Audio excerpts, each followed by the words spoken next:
আমার অভিযোগ একটাই, কাউকে আটকে রাখা জোর করে যায় না, রাস্তা অবরোধ করে মানুষের ক্ষতি করা যায় না, এটা কারো কাজ নয়। এবং এতে বাইরের লোকেরা আছে, টিচারের সংখ্যা কম, বাইরের লোকের সংখ্যা বেশি।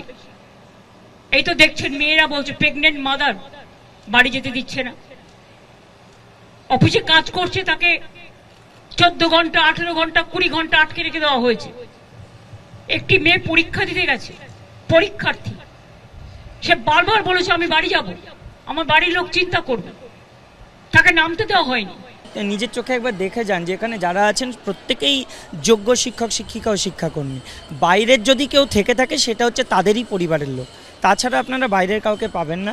আর এখানে কেন এরকমভাবে আপনি মন্তব্য করছেন জানি না। আপনার তো উচিত একজন মুখ্যমন্ত্রী হিসাবে আমরা যে শোচনীয় পরিস্থিতির মধ্যে আছি সেটা নিয়ে আপনার সমবেতী হওয়া উচিত, এবং আমাদের মাঝখানে এসে আপনার তো সেই বার্তাটা দেওয়া উচিত যে একজন মানে সরকারের প্রতি সর্বস্ব পদে থাকাকালীন আপনার আমাদের জন্য কি কি করেছেন বা কি কি পদক্ষেপ নিয়েছেন সেটা আমাদের এখানে জানান।